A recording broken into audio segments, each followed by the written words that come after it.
मी म्हणतो म्हणून नाही. पण माझे मुद्दे चुकीचे असतील तर तुम्ही चुकीचे सांगू शकता. म्हणजे बघा, जन्मा जायते अज्ञान ज्ञानी मूल उच्चते. म्हणजे जन्माला जातं ते मूल काय, तर अज्ञानी असतं. म्हणजे जन्म घेणं हे जन्माला जाण्याचं अज्ञान आहे. आणि ज्ञानी मुलं उच्चते म्हणजे जन्माला जातं ते अज्ञान, आणि ज्ञान घेतल्यानंतर मूल उच्च दर्जाचं होतं किंवा उच्चते. आता ज्ञान कसलं घ्यायला लागेल.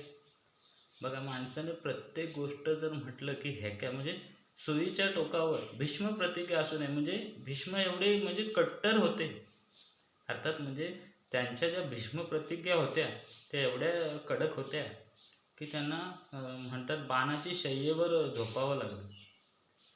तर ज्ञान म्हणजे काय, कृष्णाने ज्ञान म्हणजे काय सांगितलं.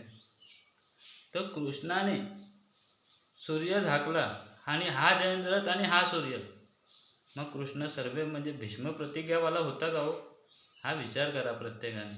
म्हणजे चढाओढ कुठे नसते. म्हणजे थोडं, आता बघा, जे दूध असतं ते दूध गरम केल्यानंतर त्याच्यावर साय धरते, आणि ती साय एवढी टेस्टी असते का विचारू नका. मग आपण म्हटलं की दूधच पांढरं म्हणजे प्युअर दूधच मिळावं, होऊ शकतं का हो. थोडं बहुत इकडचं तिकडचं चालतंच, आणि ते चाललं पण पाहिजे. म्हणजे जर 1 रुपयामध्ये तुम्ही 4 आण्याचं काहीतरी हे केलं तर ते काही वाईट नाही असं मला म्हणायचं आहे. कारण दूध बघा, म्हणजे जे दूध असतं ते समजा खराब जरी झालं तरी त्याचा खवा तयार होतो. अर्थात किंमत दुधाच्या किमतीपेक्षा खव्याची किंमत कमी होते, म्हणजे क्वांटिटी कमी होते. खव्याचा दर्जा चांगला असतो, आता अर्थात बनवणारा पाहिजे, पण क्वांटिटी काय होते, कमी होते. म्हणजे दुधाच्या किमती एवढी किंमत खव्याला येऊ शकत नाही असं मला म्हणायचं आहे. तर माझं म्हणणं असं आहे की जन्मा जायते अज्ञान ज्ञाने मुलं उच्चते. म्हणजे उच्च दर्जाचं कधी होतं, म्हणजे प्रत्येक गोष्ट तुम्ही जर म्हटली तशीच होईल असं नाही. असं का मी म्हणतोय, तर बघा, पृथ्वी म्हणजे कोंबडा असतो. कोंबडा हा कोंबडीच्या समोर गोल प्रदक्षिणा घालतो. काय करतो, गोल प्रदक्षिणा घालतो, आणि नंतर म्हणजे कोंबडी थांबल्यानंतर म्हणजे ते हे करतात. मग पृथ्वी ही गोल आहे हे सिद्धच आहे. पृथ्वी गोलच आहे, कारण तुम्ही जर एखादी काठी उभी केली तर त्याच्या भोवतीची जी सावळी असते ती गोल असते, म्हणजे पूर्ण असं सर्कल तयार होतं असं मला म्हणायचं आहे. मग पृथ्वी ही जिवॉइड कशी झाली, म्हणजे पृथ्वी अशी अंड्याच्या गोळ्यासारखी कशी काय असेल असं मला म्हणायचं आहे. तर म्हणजे सत्य घटनेचा विपर्यास आहे, म्हणजे ते घडवून आणून दाखवणारी लोकं आहेत असं मला म्हणायचं आहे. तर जिवड कशी झाली, तर तुम्ही जत्रेमध्ये जा, एक विशिष्ट प्रकारचे आरसे असतात की त्याच्यामध्ये जर तुम्ही आपलं प्रतिबिंब बघितलं तर आता हा माझा चेहरा कसा आहे, असा सरळ आहे ना, तो असा फुगडा दिसतो, म्हणजे थोडक्यात अंडाकृती दिसतो. त्यामुळे पृथ्वी ही जिवॉइड झाली. पण खरं म्हटलं तर पृथ्वी ही काय आहे, गोल आहे असं माझं मत आहे. आता बघा तुम्ही, म्हणजे हे माझे विचार तुम्हाला पटण्यासारखे आहेत किंवा नाही, तर ते विचार करून बघा आणि त्याचा अनुभव घ्या आणि बघा. म्हणजे नुसतंच आपण ज्ञान घ्यायचं आणि मी बाबा महाराजांकडे जातो, तिथून थोडं काय हे होतं आणि मी माझ्या पद्धतीने काही माणसं बांधतो, ही बांधणी चुकीची आहे. काय राजेशाही नाही ना हो, ही लोकशाही आहे. म्हणजे प्रत्येक माणसाच्या समोर 2 शब्द बोलले पाहिजे. येणाऱ्या जाणाऱ्याला आपल्याकडे काहीच नसेल. म्हणजे ही हिंदू संस्कृती एवढी प्रगल्भ हिंदू संस्कृती आहे की पूर्वीच्या काळात वासुदेव फिरायचा सकाळी उठवायला लोकांना, तर तो जेव्हा झोळी पुढे करायचा तर त्याच्या झोळीमध्ये प्रत्येकजण धान्य टाकायचं, काही लोक पैसे द्यायचे. म्हणजे एवढी ही प्रगल्भ हिंदू संस्कृती आहे. ह्या हिंदू संस्कृतीमध्ये प्रत्येक माणसाचं पोट भरलं पाहिजे अशी आपली रचना आहे. हे काय चुकीचं आहे का हो. म्हणून एवढे सण दिलेले आहेत.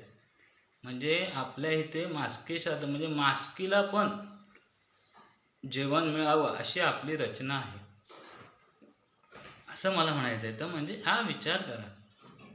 माझं चूक असेल तर नक्कीच चूक म्हणून सांगा. कारण प्रत्येक गोष्ट आपल्या नजरभूल होते, तर त्या नजरभूल होण्यासारख्या काही गोष्टी अस्तित्वात आहेत. आता मला पण विचार पडला, गणपतीमध्ये पाय पाय म्हणून असं एक चिन्ह असतं.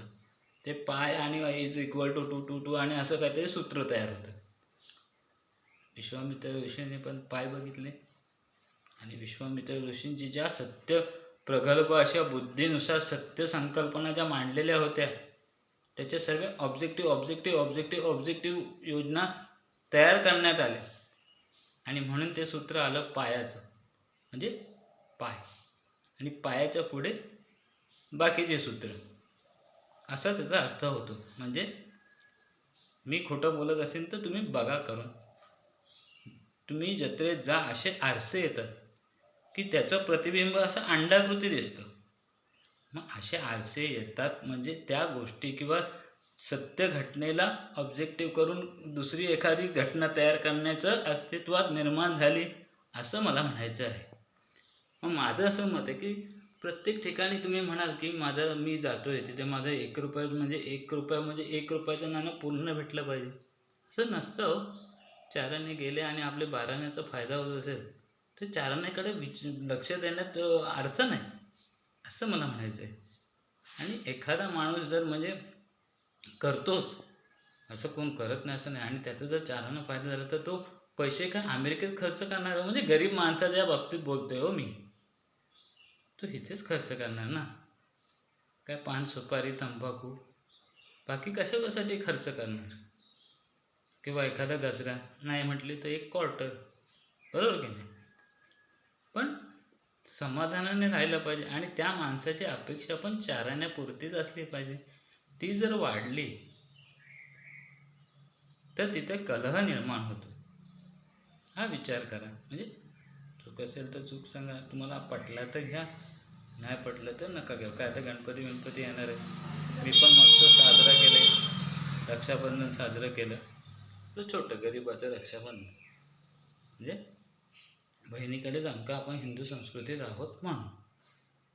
या सर्व गोष्टींचा विचार करा. मला जसं जसं सुचतं तसं तसं मी मांडतो. अर्थात म्हणजे असं म्हणजे शिक्षण म्हणून त्याला ऑब्जेक्शन कसे काय ऑब्जेक्टिव्ह तयार झाले हे मी सांगितलं.